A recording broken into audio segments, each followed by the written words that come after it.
Hello, everybody. I'm a practicing therapist and I am also a doctoral student of psychology. Today, I want to talk about signs other men are threatened by you, that other men are jealous of you. And this is a deep psychological phenomenon. There's plenty of research on it. All of that research that we're going to talk about today is pinned in the description box. But as you guys know, I'm a student, and in my university, in my doctoral program, I have access to this. I don't know if you guys do. So we're going to talk about the details of the research so that you can get some of that information through me as a vehicle. And a lot of people, I feel, a lot of men I've had calls with, if you want to call with me, that's pinned in the description box, but sessions I've had, patients and calls that I've had, a lot of them don't know that this is a phenomenon, or they almost downplay it. I think men downplay their experiences in general really often, and I think there's a lot of risk to that because it doesn't really help men with their mental health, first of all, but it also doesn't help them to realize what they have as a person and the assets and resources that they have, that they can get certain things that they want as well based on this particular phenomenon. Because as we see based on research, this one is 2019, that aggression, male aggression towards a competitor is selective, and it is very selective. It's not just like they're aggressive towards every single guy because they're feeling competitive. That's not what's happening. They're targeting specific men. And based on this research, and other research that we're going to also talk about, including like the one in 2014, you're targeted, you as a man, you're targeted by another man because you appear dominant, you're possibly able to take their mate, or you're a viable competitor. I'm not saying you will take their mate, but that's where this is coming from. So from an evolutionary perspective, evolutionary psychology and biology, men historically and psychologically competed from other men with other men for status, resources, and access to mates. This pressure actually shaped this psychological mechanism, making other men basically scan other men for potential threats. And that's where this term high status comes from. People use it kind of incorrectly, but from a psychological perspective, all it means is status from their perspective because you're a viable competitor. That's all that really means. And so the first one is an evolutionary strategy. They isolate you. And they're basically isolating you because that strategy, if you're isolated, you can basically not take their mate or their resources. That's a basic phenomenon. I think we can all understand that. But what we see is research published in 2019 show that men feel threatened by those who could outcompete them socially or physically. That means you really don't have to do anything to receive this unfortunate treatment. You could just be standing there. It doesn't mean you did anything, but other men are very hypervigilant.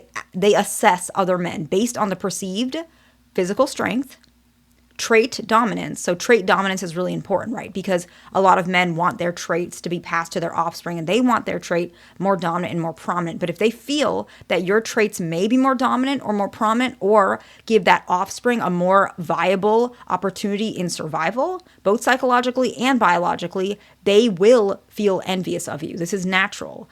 And also their perceived baseline and reactive testosterone of what they perceive as you, so potential competitors. So they are assessing your baseline and reactive testosterone. And baseline testosterone is just the testosterone that you have day to day, right? But as we know, and I think a lot of people know, that testosterone is very reactive. There's a subpoint to this that I think is really important.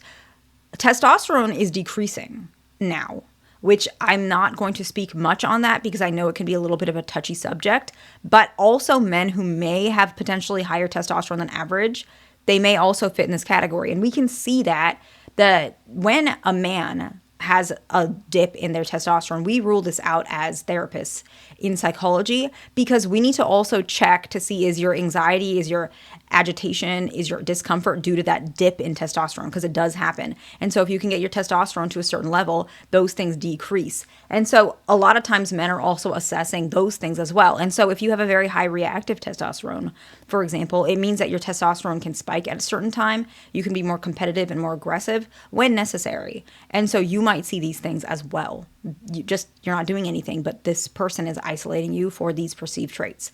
The next one is they put you down, okay? So this is going to be more aggressive and more obvious than to females in some sort of competition. And so that's why a lot of people don't understand this, because this can even happen in like a business meeting. It can even happen between friends. It's very different from a female dynamic.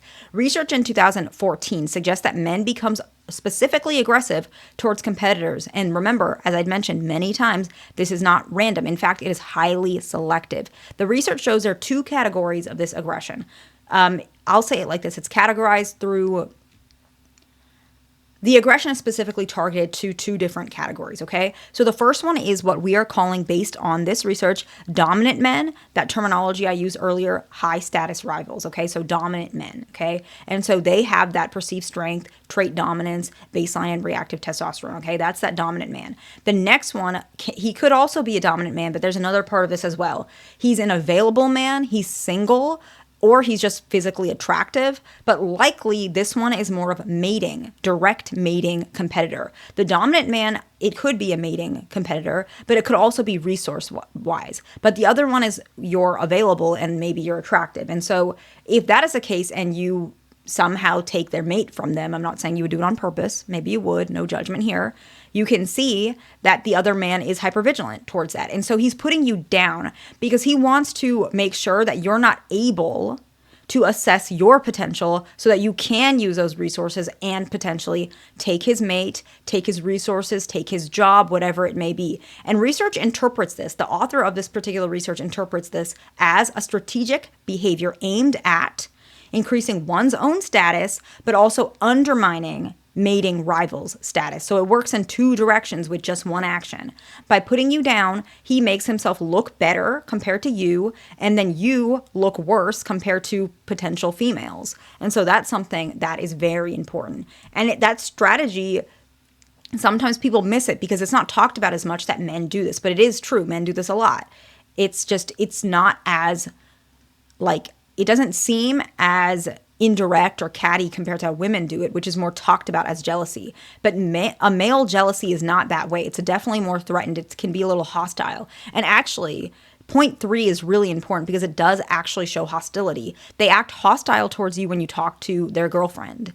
Even when you're just being friendly, it could be as simple as you're saying, hey, do you have the notes for last presentation? Maybe you guys are students or colleagues or something like that. And you might see like a man being very hostile. I mean, there are so many like memes about this, right? Where you might text a girlfriend, hey, can I have the notes? Not your girlfriend, their girlfriend. Hey, can I have the notes for class? And like the boyfriend answers and says, she's not here right now, I'm her boyfriend. You're like, that's great. Can I have the notes? Like, that's a very good example of this, right? He's being hostile for literally no reason in your mind because you're not doing anything. Research in 2014 shows that men were experimentally primed. So in this research, we kind of experimentally primed these men to think about their romantic or sexual partner.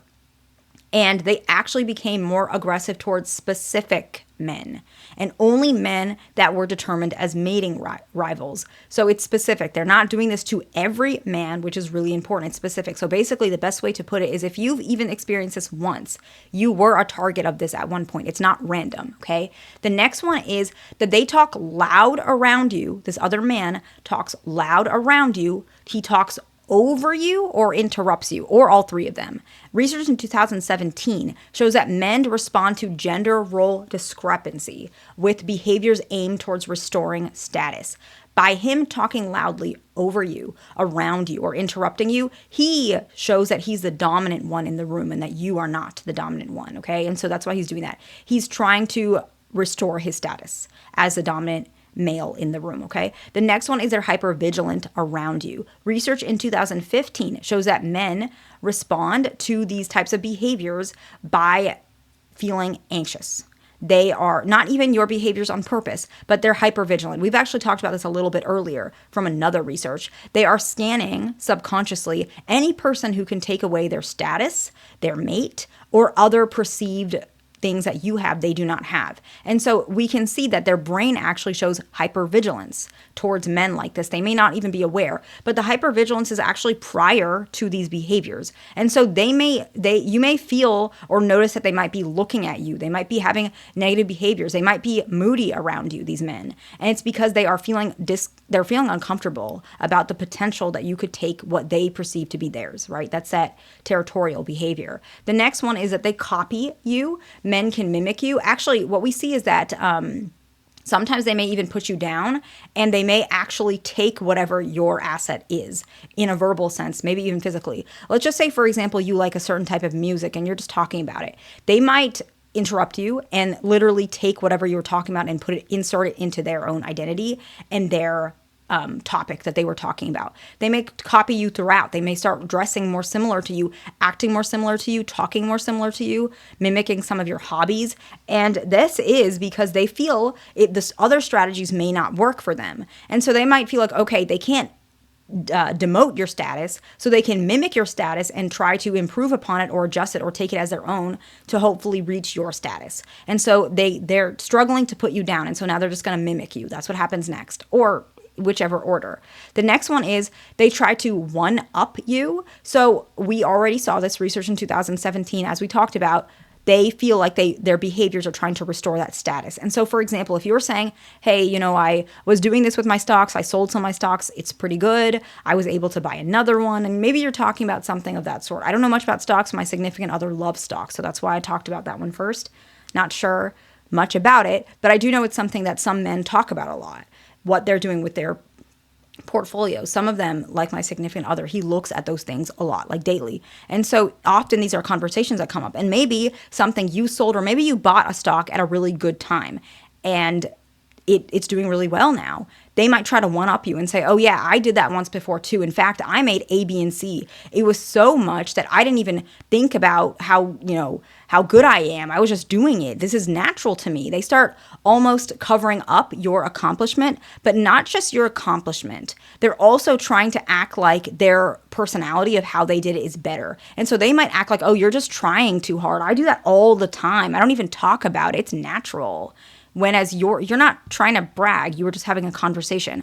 But they want to shut you off. They want to one-up you because, especially in a mating context, mating rival, they're trying to say, oh, this guy has resources. Oh, I have triple the resources he has. I have way more. You don't need to talk to him. Look at me. That's what's starting to happen. That's why that happens. And I know it can be really awkward for the gentleman who's in this place because you're not really sure what just happened. And so I see a lot of men that do what happens. What they do is when they get one-upped, they just stay quiet because they're kind of like, wait, what just happened? Why are you trying to interrupt me and also try and one-up me? They don't reintroduce themselves because, as you can already see, this man, the one who's trying to, that one that was one-upped, he's not threatened. And so he doesn't need to one-up again. And so interesting enough, you can see that dynamic. It kind of just stops there. And the next one, as we've mentioned, men are, research was the 2019 research, men are aggressive towards their competitors. And so you actually may have men that confront you or accuse you of things you didn't do. Why are you talking to my girlfriend? Why are you giving me that look? Do you think I'm stupid? Why are you always bragging? Why are you always talking about yourself? Who do you think you are? You might see this confrontation really, really common.